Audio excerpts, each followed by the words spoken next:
In my mind, I wandered to the desk beneath the dining room window, the one that looked over the backyard with the big tree that begged for a swing. I saw myself open the drawer and pull out one of my hand-painted cards. I watched my fingers close around a pen and the message spill out beneath its nub, terse and honest. I've been taken. You'll probably never see me again. Sorry about the carpet. I know how much you loved it. Aya. No yours truly, or eternally yours, or even the divine gesture of love. Just Aya. I am Alanna, and this is Racing Home, the podcast where I unpack the journey of writing the first book in a series about the end of the world. Welcome. Today I wanted to talk about point of view because even from the first moments of writing this novel, I have struggled with this strange insecurity around how the story is presenting itself. So for the most part, it's coming out of me in third person. So I have a huge cast of characters, different places in the world. It is a global story. So most of that is in third person. And what that allows is permission for the narrator, so me, to provide insight on all these characters. But there is one specific character, Aya. You heard a little clip of her right in that opening excerpt. She came out right off the hop in first person. So first person is an internalized narrative. The reader is only seeing the world through that character's eyes. So it's very limiting, but it's also really rich because it can give access to a really kind of intense internal dialogue, which you just don't get in an omniscient narrator, in an omniscient style, which is third person. So I've been unsettled about hopping between the two. So majority, like I said, is in third person, but every time there's a scene with Aya, it is first person. So you're switching from this wide lens to a really tight focus. So in many ways, that's really special and adds a whole new element and dynamic to the entire narrative. But then I also have this insecurity that readers aren't smart enough to get it, which is obviously so wrong and unfair. So I apologize in advance because it's not true. The problem happens if the writing isn't good. So my intention will be to write it I'm going to write it really well so that ultimately you, when you're reading it, you don't even notice. Something changes, there's a shift, but you're so immersed in this world that you don't really recognize it. I don't know if you remember that old movie, Being John Malkovich. I feel like it was maybe in the 90s, the early 2000s, but it would jump between scenes of the whole cast and then scenes from inside John Malkovich, looking through his eyes, literally. There's a tiny door in my office, Maxine, and it takes you inside John Malkovich. There's no such thing as a hole into somebody's brain. Yes, there is. You see the world through John Malkovich's eyes, Yes! and then after about 15 minutes, That's not me. I didn't say that. you're spit out into a ditch on the side of the New Jersey Turnpike. So that's an extreme example of the difference. But I think about that sometimes, and that's so kooky. I don't want to create something kooky, but I mean, I think it's okay. But in my insecurity, I posed the question on my Facebook author page just to get a read on the general response of people. I kind of explained my struggle, my wonder. Do you care if a book jumps point of view? So I'm going to share some of the responses because they were really great. JT Maxwell, who is actually an author I'm working with, very excited about his book that's coming out in 2024. He just said, tell the story you got to tell. Get it done, and go from there. I love that. I mean, that's really the only affirmation I needed to move forward. So thank you, JT. Jennifer Moffat, who's another author I've published, She says, I don't have a strong opinion about POV, and I think it wouldn't bother me, or I wouldn't even notice it, to be honest, as long as it made sense for the story. A good book is a good book. So my response to that, as I've already said, is the ultimate goal would be to make it unnoticeable. That is really the true measure of success. Your techniques and your approach is invisible. So though an author may have they've poured their whole heart and soul into this story, so much time and energy, so much overthinking happens behind the scenes that hopefully when you pick up the finished book, you have zero sense of that. Your response should just be, wow, this is a great story, told really well. How did they do that? How do they make it look so easy? that is ultimately that's ultimately what I want. Someone else, Brienne Lilly, who has been kind of a longtime reader of mine, she says it's absolutely fine to have a bit of bounce back. That actually keeps me more engaged in the story. So all this is to say that I feel a little more affirmed and secure in the way the character of Aya is presenting. And I've decided I'm not going to fight it. I'm going to allow her to keep speaking in her own voice. And I guess I will have to reevaluate once the whole manuscript is complete. But there was no one in that thread of comments, and I didn't read them all to you, but there was no one who said, absolutely not, do not do that. That ruins the story. It pulls me out. It changes the action. And so, yeah. And I did it in Blackbird. So I don't know what I'm so hung up on. I think we all struggle with imposter syndrome, no matter whether it's our first novel or our 10th novel. And there's always little insecurities that are going to sneak in. And of course, I am afraid that no one is going to buy this book. No one is going to care. That's dumb and it's not fair. And I don't think it's actually true. This is just the reality of pouring creative energy into something. Because while my goal is not to get rich, I do want to justify the time a little bit. I think that's okay. I will say, though, that I am getting great joy out of exploring this story and unpacking it more and more.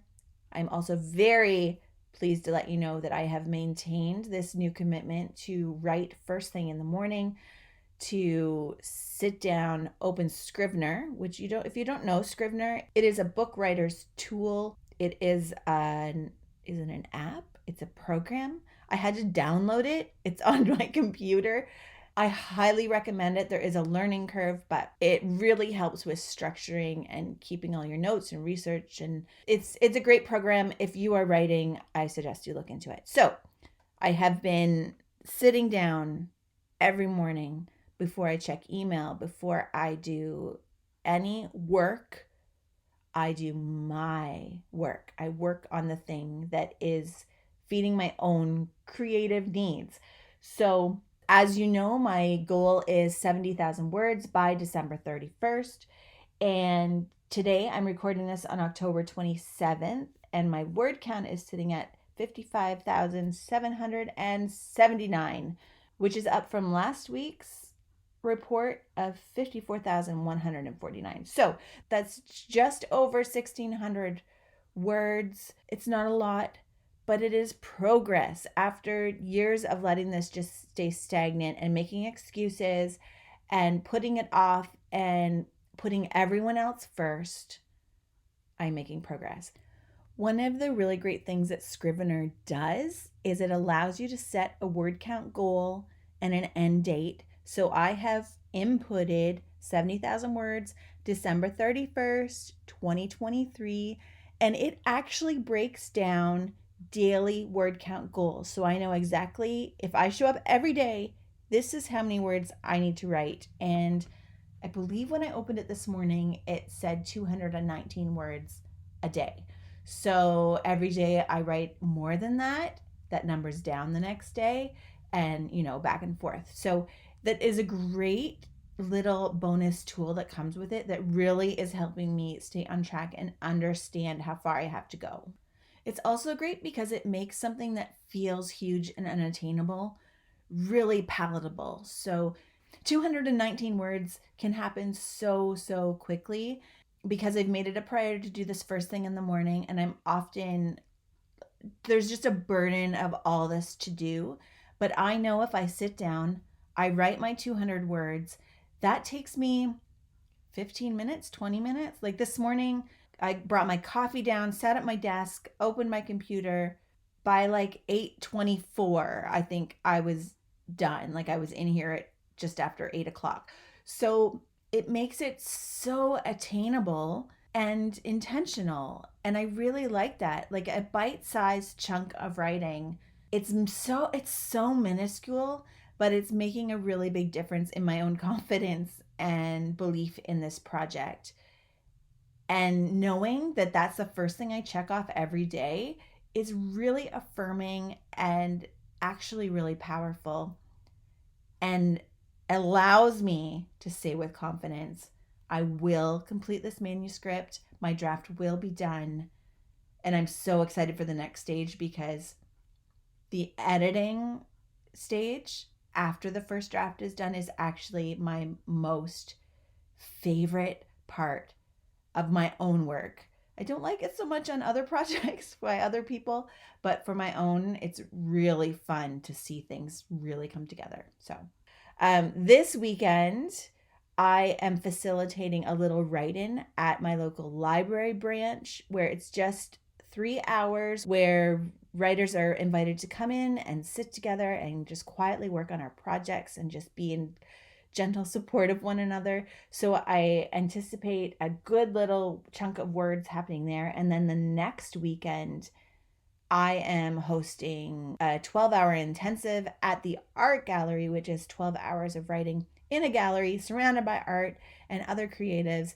It's my most favorite writing event to host. I do it twice a year, and that yields thousands of words in that time.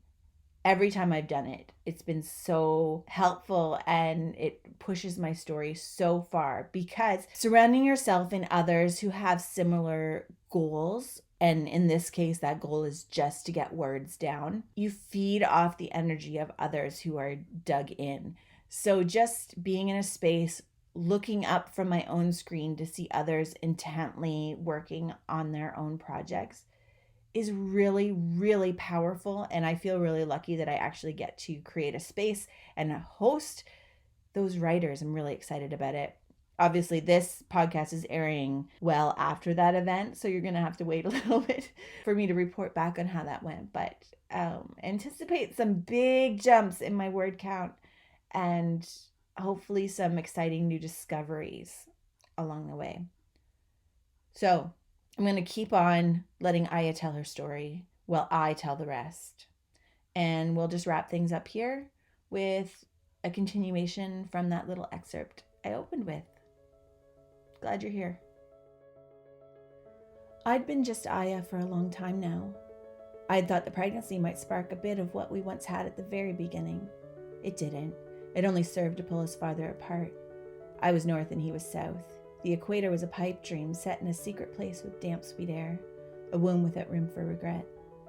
We would never regain entry. Better to be just Aya than turned away at the door of my hopes.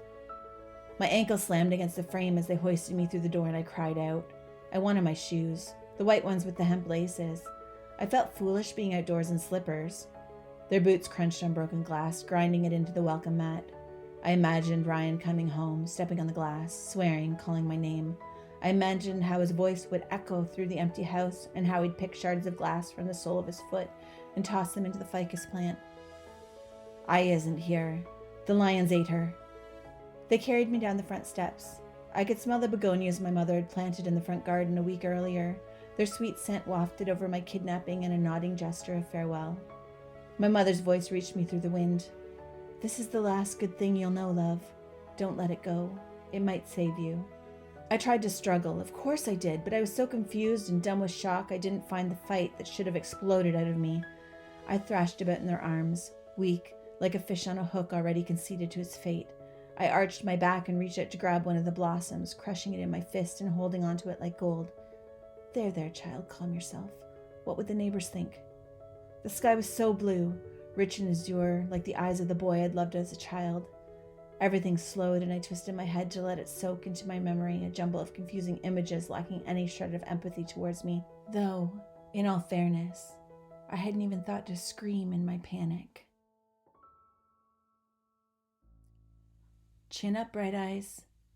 We'll talk again next week.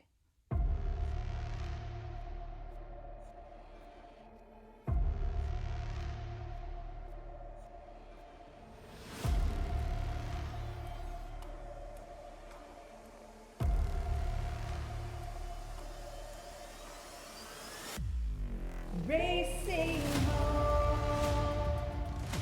Racing Home is a Chicken House Press production. Theme music by Alex Grohl and Alanna Rusnak.